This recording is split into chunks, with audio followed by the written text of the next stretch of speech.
Hey, it's One Plucky Pixel here, and welcome back to another creative design tutorial.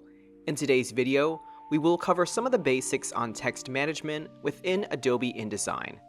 So, starting things off, we do have a pretty simple 8.5 by 11 page over here, and I do want to create the mockup of a magazine cover. In this case, I do have to add the title first.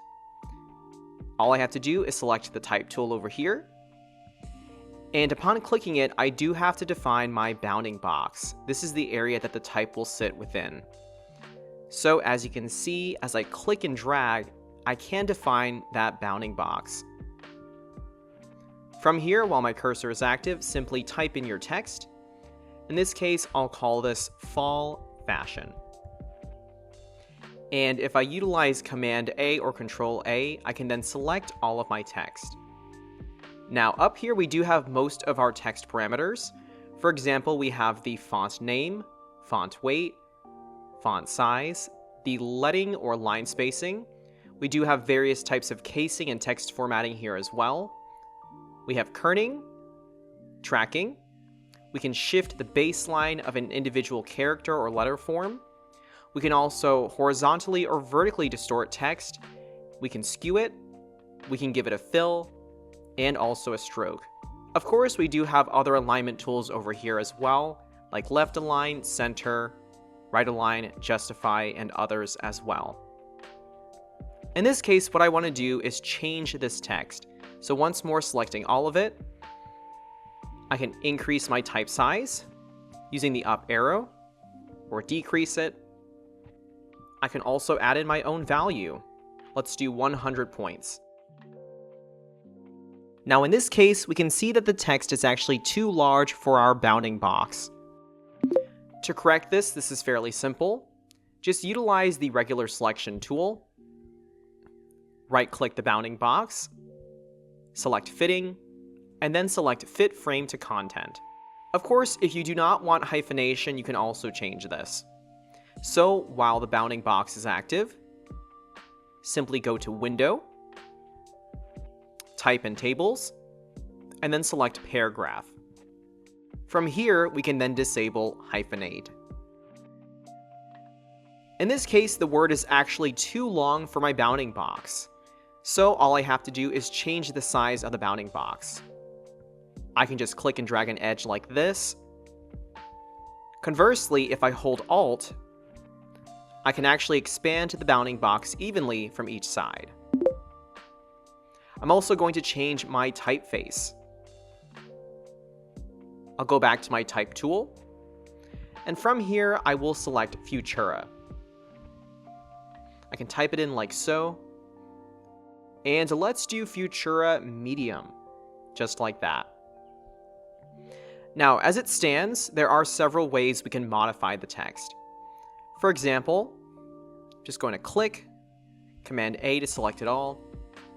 If I want to change the leading, I can do so over here, using the up and down arrows, or for faster results, I can hold Alt or Option on my keyboard and utilize the up and down arrow keys, just like that, tightening the leading or opening it up. Additionally, I can also change the tracking, the spacing in between the letters and characters. In this case, I can do so like this. Notice how it goes off the page. I can also tighten the tracking if I would like to. And likewise, holding Option or Alt using the left and right directional keys, I can also do so. So of course, please feel free to utilize the keystrokes. That is a quicker method, but you can also utilize these parameters as well. Now, if you do want to modify the individual spacing between two letter forms or characters, you can also do so. In this case, I do have a little bit of extra space that I do want to get rid of, especially around the O over here. So for example, I can double click, and while the cursor is active, I can hold Option or Alt, and then use the left and right directional keys, like this. I'm going to make a few other adjustments, and then we'll be right back.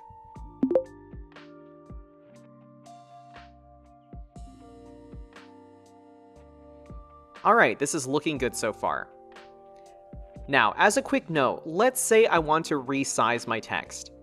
Utilizing the regular selection tool, you cannot actually do so. For example, if I click and drag holding Shift, all this does is change the size of my bounding box. Instead, what you want to utilize is the free transform tool over here, like so. And upon clicking and dragging the corners, holding Shift, we can then scale our text. Just like that. Right about here is good. Moving forward, I do want to add a smaller headline below this text. To do so, I'm just going to shrink my bounding box just a little bit. If I try to create a text box over here, we will have overlapping bounding boxes. So ensure that your bounding boxes are pretty neat and tidy without distorting your text. Right about there is good. Once more, utilizing the type tool. And zooming in, let's start it right about here. Let's call this 10 trends you won't want to miss. Now, notice this is all in lowercase. I actually want this in all caps. So once more, holding Command A or Control A, selecting all my text, and I can use the casing options available here. In this case, I want this to be all caps, just like that. Additionally, I can also change my font or typeface once more. Let's do Futura. And this time we will do Futura Light. Just like that. Once more, holding Alt or Option and using the left and right directional keys to increase that tracking. Better yet, let me actually go a little bit thicker on this. Futura Medium should do the trick. Now, in this case, notice how these text boxes are actually aligned, however the letters are off. Natively, most letters or characters in a typeface do have additional padding. In this case, we do have to correct this. One way we can do this is to utilize the rulers. So, by clicking and dragging from my ruler, I can actually create a guideline, just like that. Right about there. Of course, I can also zoom in and correct this further if need be. Just clicking and holding to drag it in place. And from here, I can then realign my text. Just like that. I'm going to actually align it to the stroke of the letter forms. In this case, I'm pretty happy with how this is looking like so far. However, I do want to make a few adjustments. Of course, all I have to do is select my text box, activate the type tool, and then in this case, I want to change my font or typeface to Ditto. Let's do Ditto Bold. Of course, utilizing the regular selection tool, I can then correct my bounding box. Just like that. Likewise, utilizing the same tool, I can also reposition my original guides, like this. Right about there. And same thing with my text. Now remember, if you do want to move things perfectly vertically or horizontally, always hold Shift while moving any kind of object or piece of text within your document. Just like that. Lastly, I do want to add a little bit of text to the right of fashion. In this case, I want the year 2025. Once more, selecting the type tool, creating my bounding box, and from here, 2025.